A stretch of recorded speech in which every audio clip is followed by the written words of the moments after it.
Hi, Dan. Hello, Henry. How are you? Not too bad. How are you? I am tired. As blogging heads readers might as well know, we bumped into each other yesterday in D.C. because I was down there on business.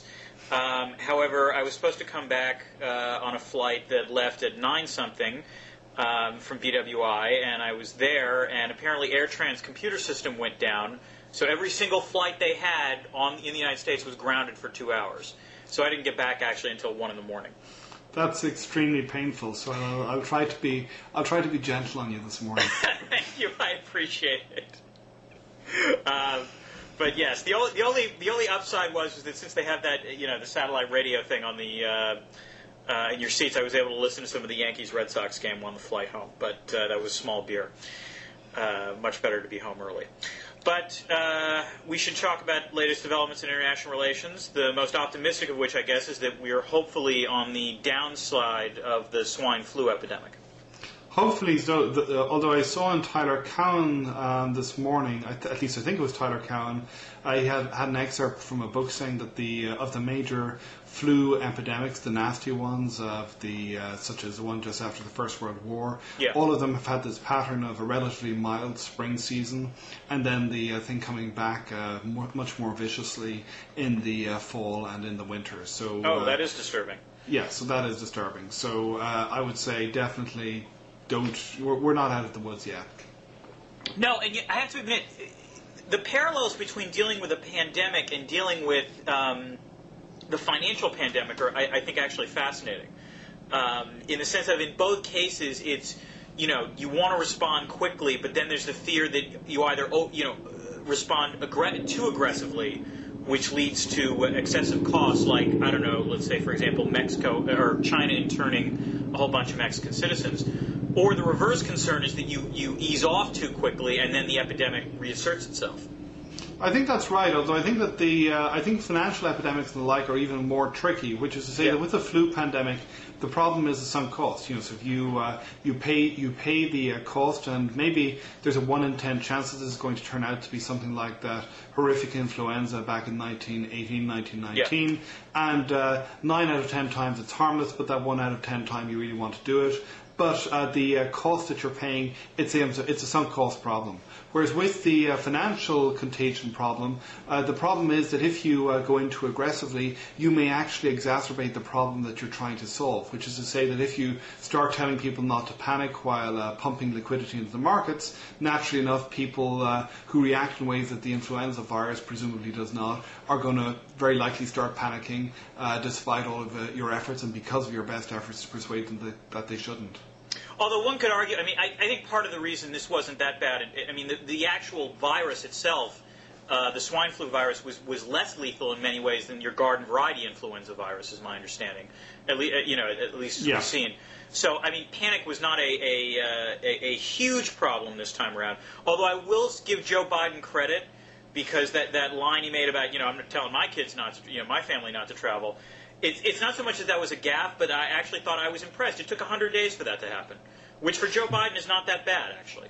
So the Joe Bidenometer, I think there were a lot of people expecting some more juicy stuff to come. And even, so by the standard of Joe Biden gaffes, I think that was a pretty mild one. It was, in the ballpark of... Yeah, I'd give it a B on the standard of Joe Biden gaffes. But, the fact is, really, in some ways, what's shocking is not that it happened, but it did take 100 days for it to happen. Let me ask you a question. One of my concerns, again, assuming we're on the downside of this, I hope if space aliens are seeing this after the Earth is depopulated, recognize the sort of mindset we had in early May of 2009, is whether or not, as you said, 9 times out of 10, this, the worst case scenario does not happen. Do you fear that because, already I think Margaret Chan, who's the head of the WHO, has gotten some critical feedback for overreacting to this. My concern is that this leads to an underreaction later because the WHO becomes self-conscious about this. And when something serious, like let's say avian flu, were to emerge, that if the WHO starts going ballistic, it winds up being the WHO that cried wolf, for lack of a better way of putting it, which is by constantly declaring emergencies that wind up not really generating all that much in the way of fatalities or even virus spread, does the WHO lose its credibility, do you think?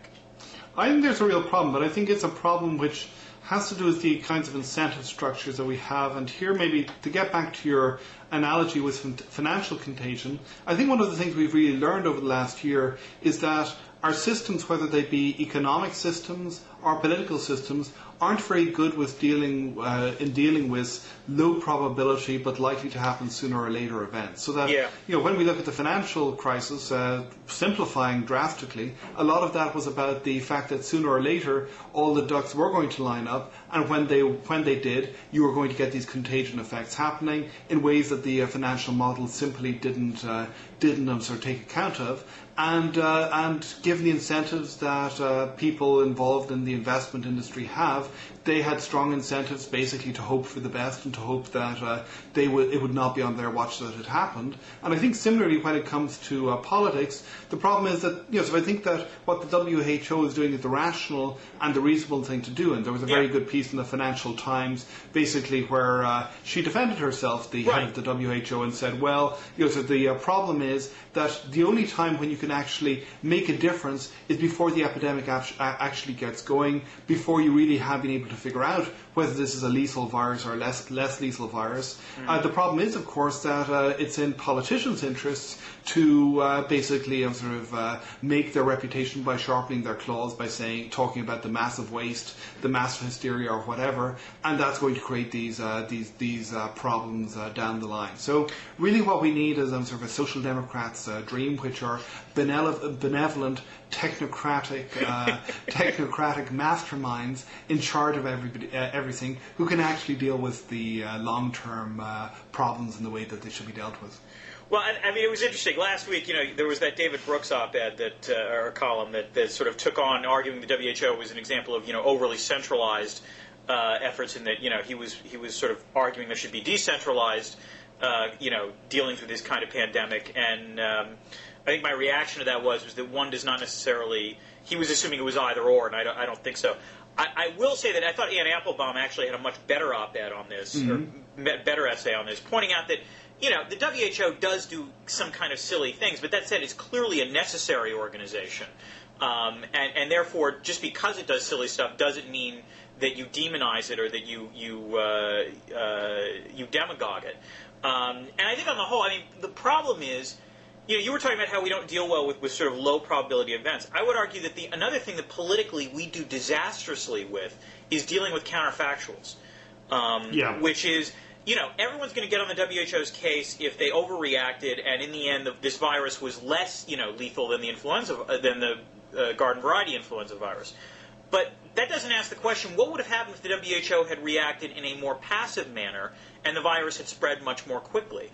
And it's very frustrating sometimes because, I'm sympathetic to the WHO on this point, which is you can't rerun history and say, well, what would have happened if we had not reacted in the way we had?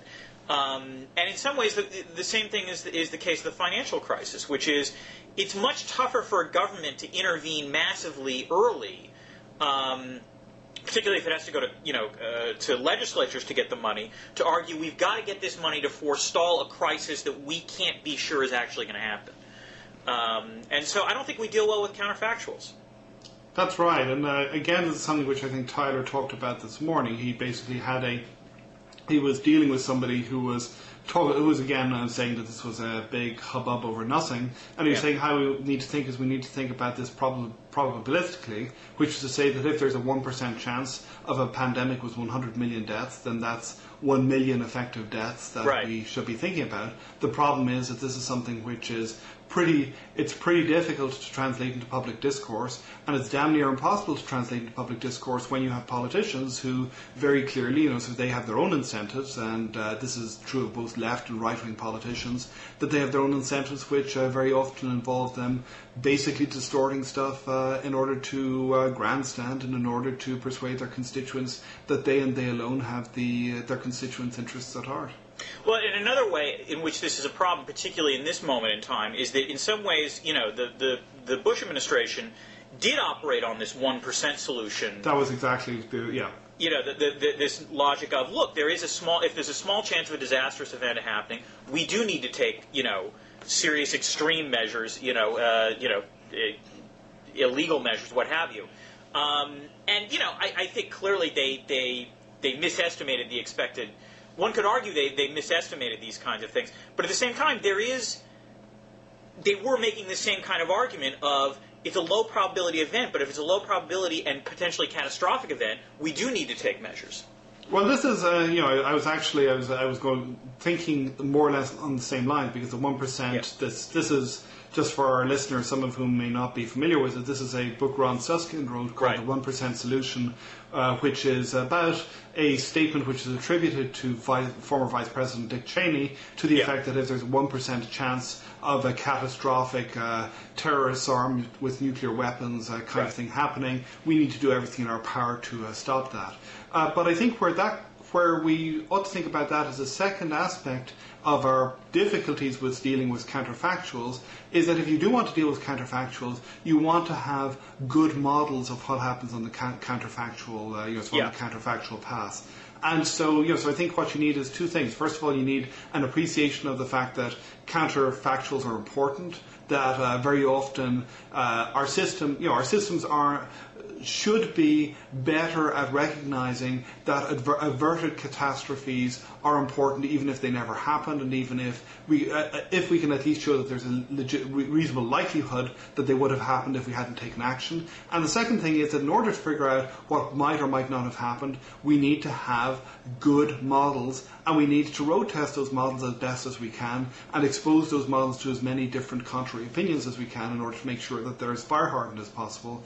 And I guess that's the part where I think that the Cheney argument, which is not ridiculous in the face of it, I think that's the part where it fell down. No, I agree. I mean, and that's again one of the things that's so frustrating, which is I think because the 1% doctrine now has been so completely discredited politically, it actually makes it tougher to talk about these kind of low probability events. Not just for natural disasters, but also I think for terrorism to some extent. So it's a frustrating political environment to deal with these issues, which I assume means you, like Peter Thiel, are going to join a libertarian paradise of some sort. I don't think so. One final thing before. This is something that Leon First, who's a former colleague of mine at George Washington and also a former national security advisor for Al Gore, has been pushing for a long time, is the idea that we need some sort of long-term future planning, planning and to be integrated into the federal government precisely because it's so terrible at dealing with these kinds of problems. But actually, one other last point on this, which is I think one of the things that I do think is interesting about this crisis is the comparative response of Mexico to China. I'm thinking about the SARS, which is, there was a front page story in the Times today about how there was a fair amount of discrimination against Mexicans, not just in China, but also in Latin America. Chile refused to host, Mexican soccer teams, things like that. But Tyler had a good post, I think, on this a day or two ago that pointed out that actually, assuming that the flu goes away completely, the virus is on the downside, Mexico has handled this in a lot of ways much better than China did. They were much more transparent to begin with.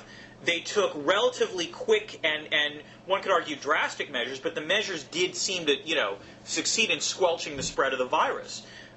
So I actually, for all the talk about Mexico being a failing state and so on and so forth, I actually think the Mexican government deserves some credit for the way in which they've dealt with this. I think that's right, and I think that a lot of I think it's absolutely right that the Mexican government. Frankly, I also thought that some of the commentary about the Mexican government over the first few days of the crisis was not racist is the wrong word, but there was certainly an attitude of they are not capable of handling this problem, which I think proved to be pretty wide of the mark. Mexico did a pretty good job at this, and I think a lot of that has to do with the fact that Mexico is genuinely a democracy, and I think democracies handle these things far better than authoritarian regimes, which maybe brings us on to Peter Thiel and the problems of democracy for classical liberals.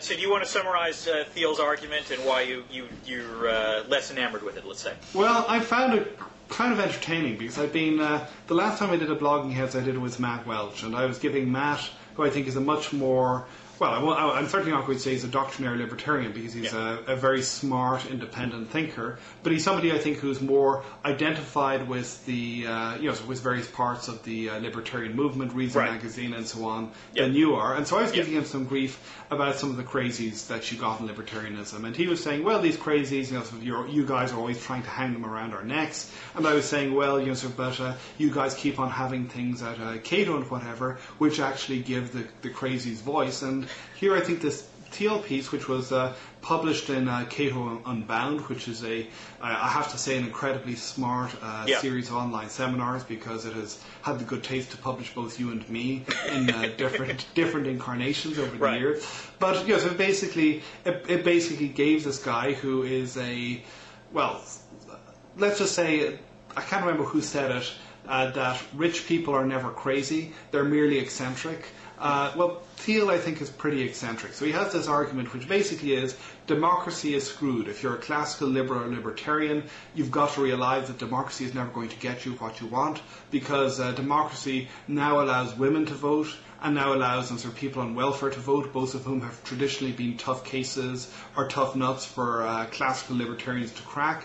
Therefore, we have to get rid of democracy. The three possibilities are, some kind of radical freedom on the internet, which kind of only goes so far. Seasteading, which is creating these floating colonies in the sea, which would be free from the state, where classical libertarians could do their own thing, or else heading out to outer space on rocket ships, which may happen, he believes, maybe in the second half of the current century at the earliest moment. But his basic argument, I think, is that libertarians should not believe in democracy. The libertarians should basically view this as being a bust, and should move towards much more classical free market type things. Now, let me just say that I think that this is a view that neither you nor Matt Welch would share, but I also would be interested to hear your perspective as a libertarian who's maybe a little more of a, shall we say, connected to reality.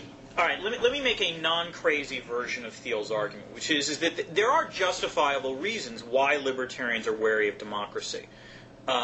In the following, in the sense of libertarians are always wary about the power of the state. And you can argue that one of the things that libertarians, generally, that libertarians of almost all stripes presumably would agree on, is that there should be very strong, firm limits on what the state can do in society. One of the oddities about democracy is that, if you have a government, a democratically elected government, you have majoritarian rule, in most ways. And so the concern becomes, what stops the majority from implementing policies that in the end persecute minorities? Now, the persecution could take the form of, racial discrimination. It could take the form of gender discrimination. It could take the form of, and this is where we start sliding into what we're talking about, radical wealth redistribution and somewhat less radical wealth redistribution, which is clearly what we're talking about right now. But the problem is that because, you can argue that democracy, that what libertarians should emphasize is not so much the regime type, but rather the clear rule of law, and presumably sort of strong, and this is one of the reasons I think libertarians are fond of the U.S., is that there are very strong constitutional constraints on what even a democratic government ostensibly can do. So that's the sort of non-crazy version, I guess I would say. And then there's a second piece here, which is obviously this is a lousy time to be a libertarian politically.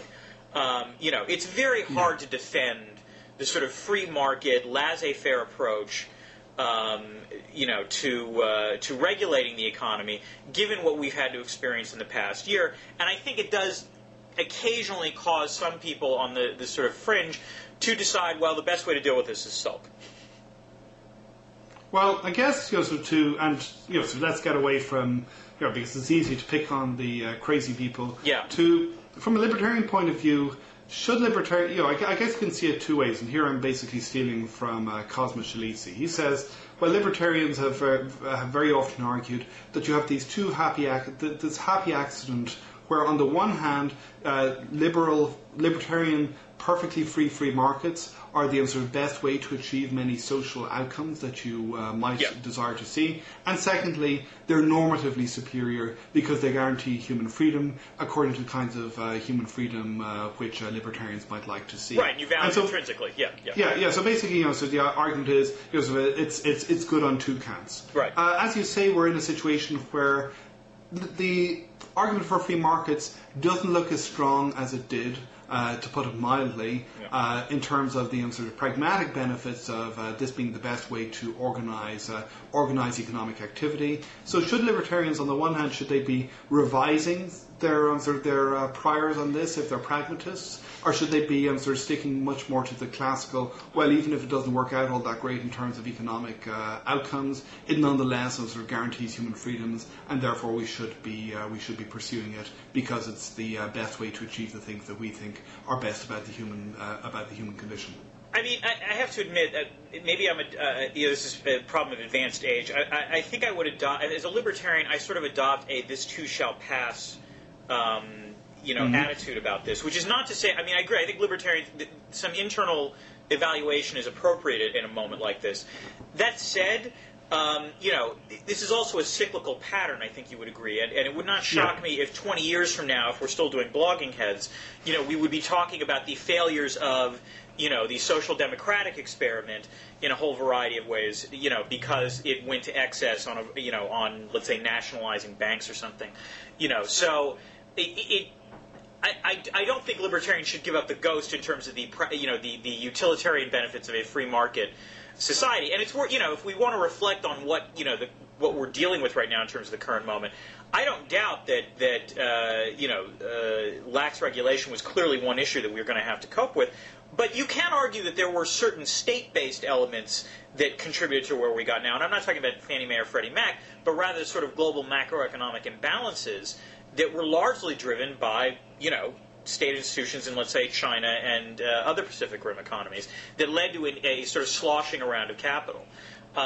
So, libertarians can mount a partial defense, I think, at least, of the notion that, markets are not completely discredited.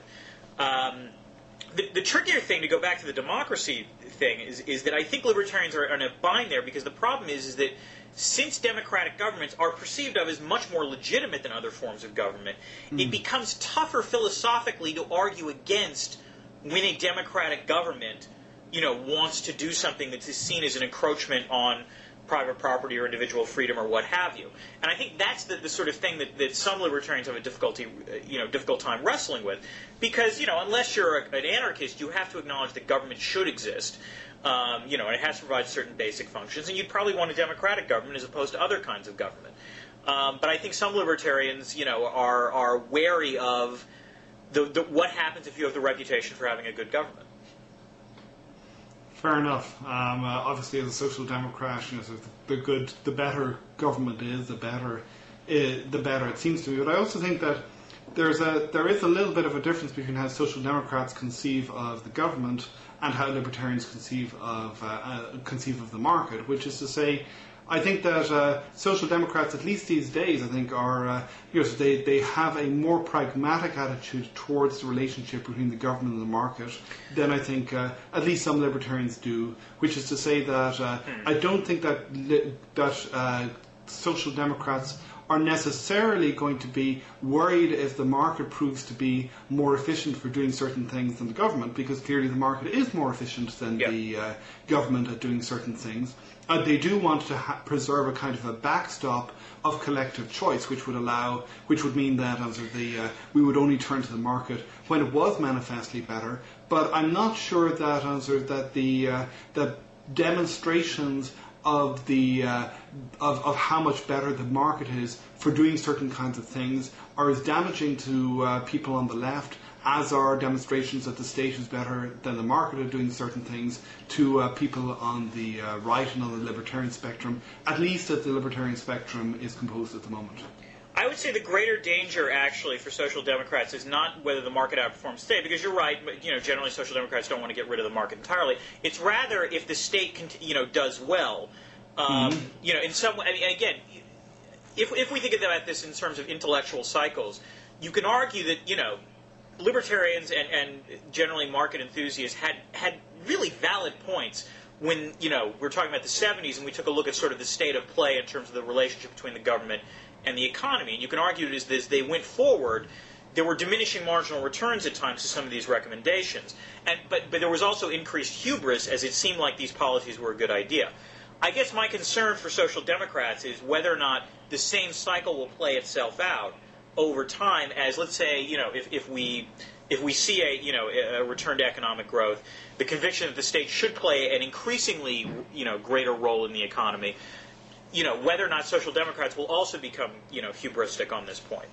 Well, one interesting, and this is to jump, I know you haven't had a chance to read this. This is a piece in the New York Times about an American writer going to the Netherlands and living there for a few years, which I think gives a interesting insight into this, because he basically talks about this from the perspective of somebody who at first is just absolutely horrified at the idea that 51% of his tax money, his money basically goes to pay taxes. Right. But as time goes on and as he begins to live in the Netherlands, he begins to realize that there's a lot of good stuff that you get there that you don't get in the US. So right. that, for example, this is something which maybe struck a particular chord with me because I am, as you know, the father of a 9-month-old. You get all of these and sort of incredible childcare benefits. Yeah. So that for example, if you're having a first kid, the first few weeks after you have your baby, you have somebody who basically moves into the house with you, takes care of cooking, takes care of, so basically making sure that you have some order in your life,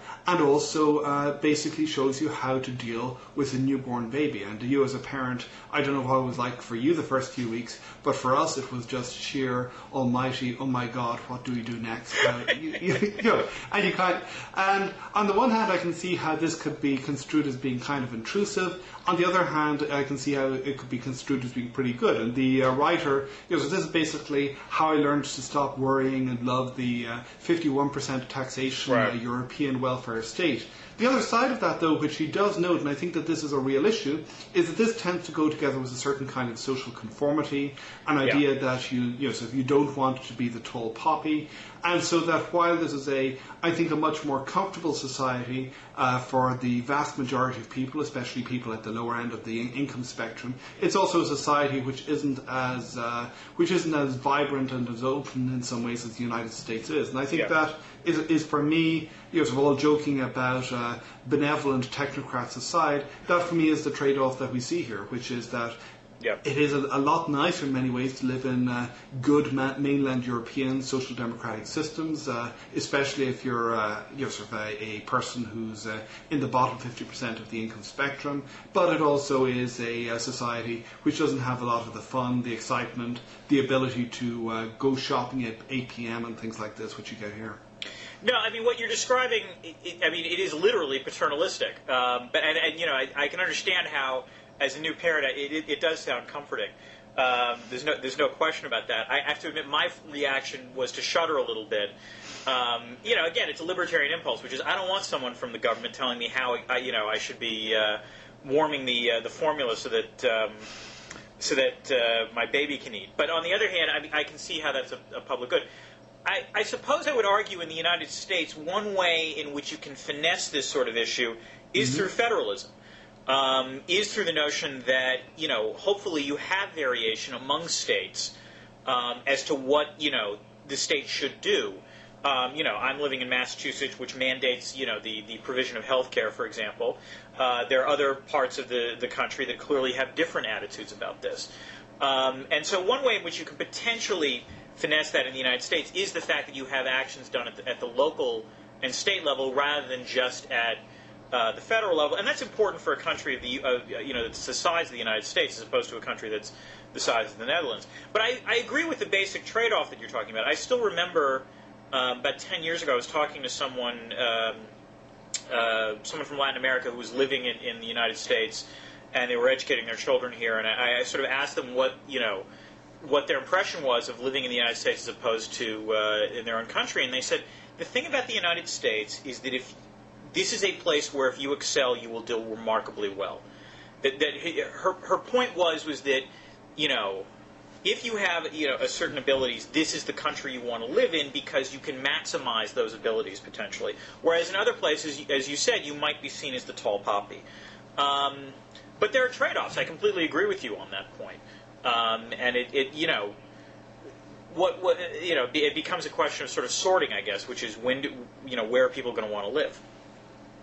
Yeah. The other point which Matt Iglesias makes is that a lot of the people who might most like the Netherlands type system are exactly the people who don't travel, because so you don't get people by and large from the bottom 40% of the income heap in the United States don't tend, as best as I can tell, to do very much travel abroad, and certainly in places like Europe, which are perceived as being relatively expensive. So who knows? Maybe there's a mass of people out there who would much prefer Netherlands-style benevolent paternalism if they only knew about it. Maybe not.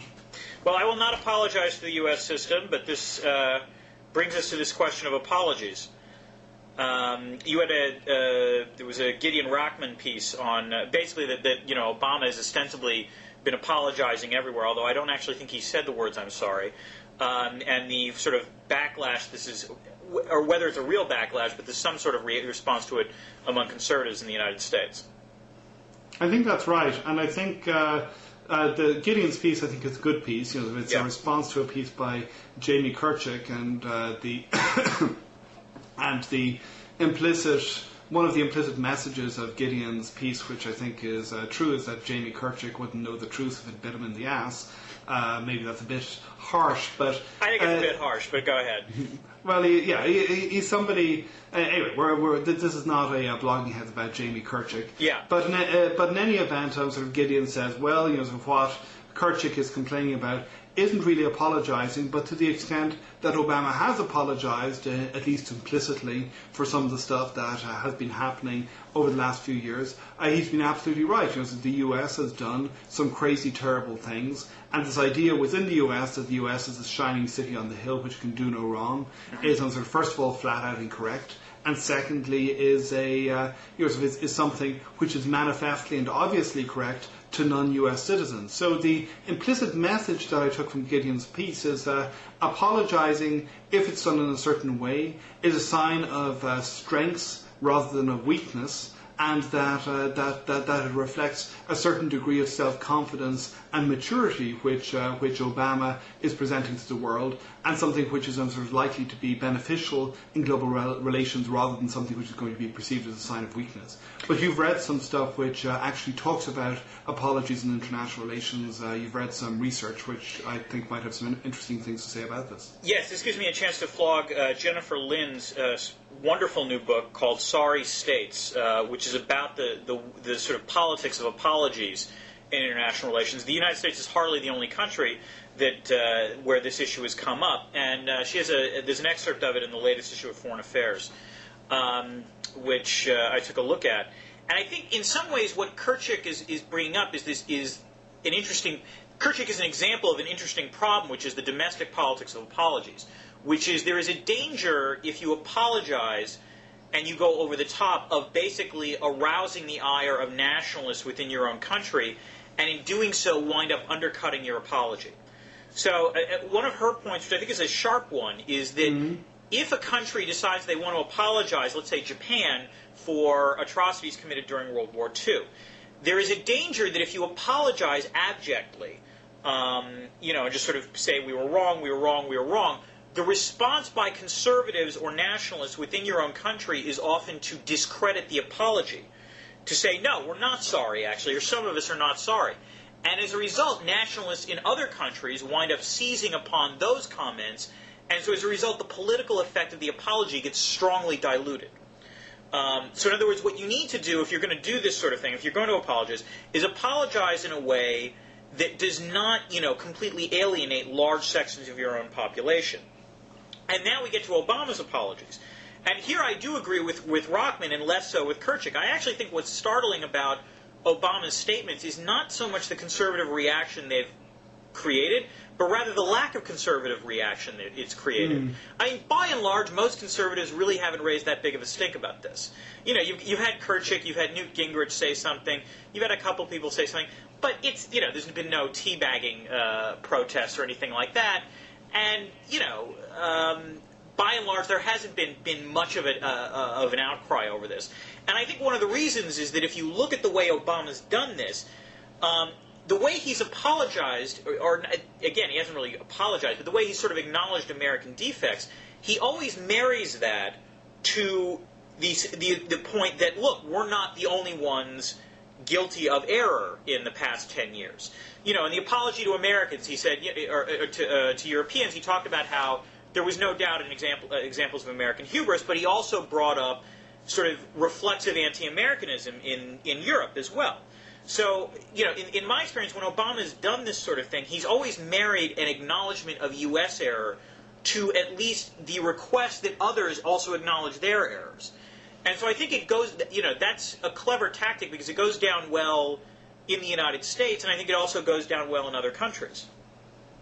Well, I think, that makes sense. And it is, as Gideon observed, it's the one thing that, Karchik quotes one part, if he fails to quote the whole in context. Yeah, the part in which Obama goes on to do that. And so I think what this does is it transforms it from being a statement that the U.S. is in some way uniquely awful into a sort of statement of general fallibility, so right. That everybody.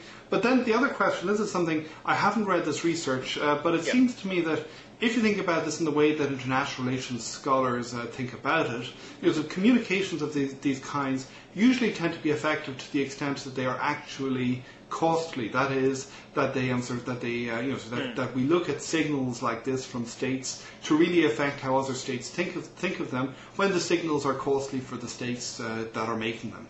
And and this is one of the arguments about why democratic states tend to be better at communicating internationally, because effectively they their communications are more likely to be costly because their domestic audiences are likely to are likely to be binding in a way that the audience in a dictatorship would not be. So thinking about this, and here I'm kind of speculating freehand, that would suggest that there's a kind of a cusp point there, which is to say that you probably want to have an apology which is at least somewhat costly, which pisses off a certain number of people, because this does signal to the outside world that yes, this is something which is real, that you actually are taking a step on this, which is going to change domestic politics in future in significant and real ways. But you want to do this without going that little bit too far and creating so much domestic opposition that your apology is effectively undermined. I don't know if that at all accords with the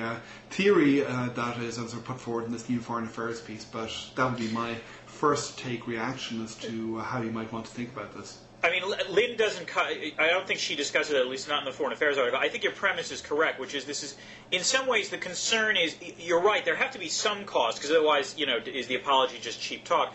But on the other hand, this is in some ways also about credible commitment, which is, you're dealing with historical grievances here, and God knows the world is not short on in terms of supply on these things.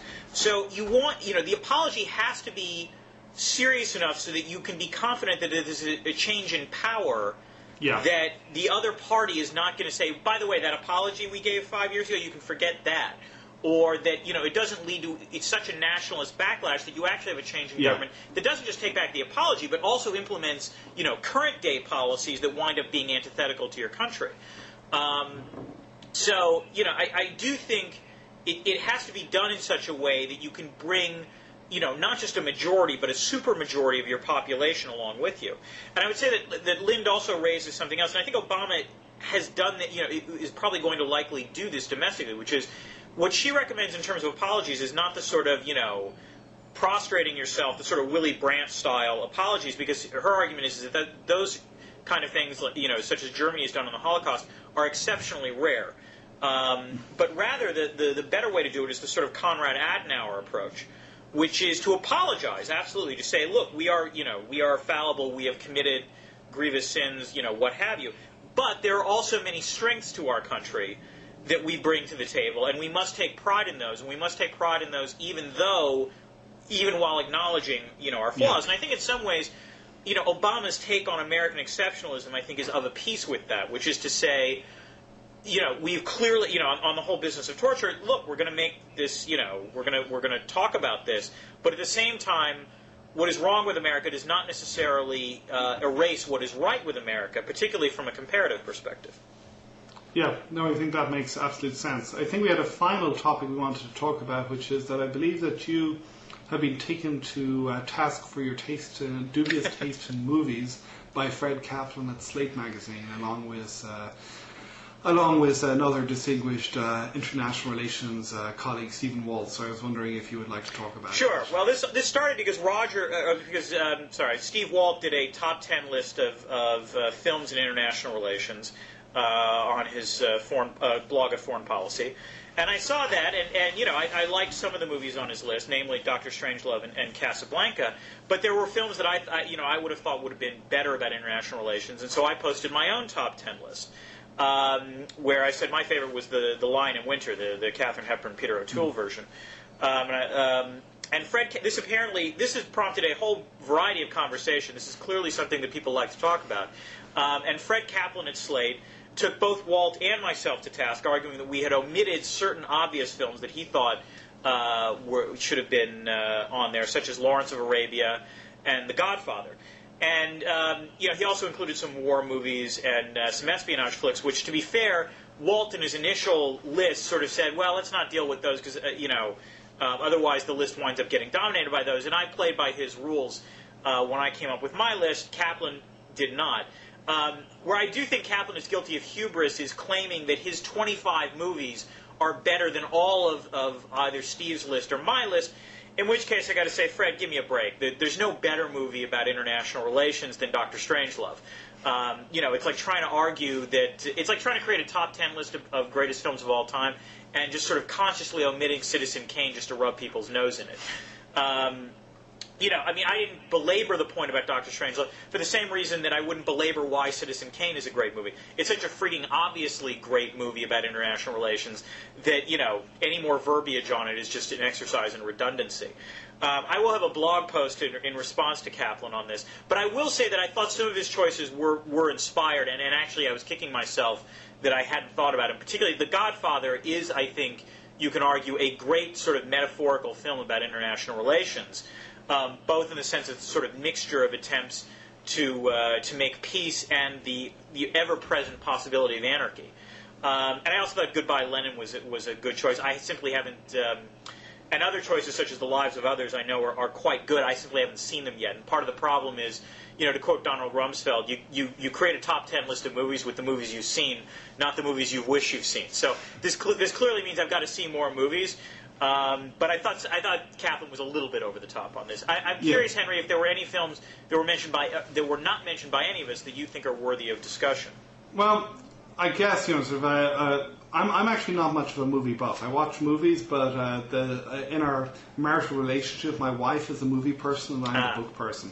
That said, 2 points. One is that I absolutely agree with both you and Kaplan on The Godfather, and this is partly because I spent a good chunk of the last year doing research on the Sicilian Mafia and reading through a lot of old sort of court transcripts and databases of and this is so completely a story of international relations realism that is beyond belief. This is an article that I want to write at some stage for International Security or some other journal if they'll have it, which would sort of basically talk about the ways in which the relationship between different mafia families is very definitely the kind of relationship that realists talk about, albeit in a somewhat different setting. The same kinds of betrayal, same kinds of sort of mini fiefdoms at war with each other over territory, and very rough rules that emerge, but an extraordinary difficulty in creating any sort of overarching coordinating body that is not going to be dominated by the one quote state or another. So this is something I absolutely agreed with. Yeah. The one point that I thought that Kaplan was right in criticising Walt on Independence Day as a way of capturing the logic of international relations realism. Yes. A movie that I haven't seen and that I suspect kind of sucks in relationship to the comic book, but that I suspect probably does a better job on this particular thing is Watchmen, because I know from the comic book Watchmen does the Independence Day thing, which is that it talks about how how international peace sort of can be sort of created if a external enemy comes into the fray, but it does so in I think a much more nuanced way. So this is at least from the comic book, and I understand that the movie is pretty faithful to the comic book in this part.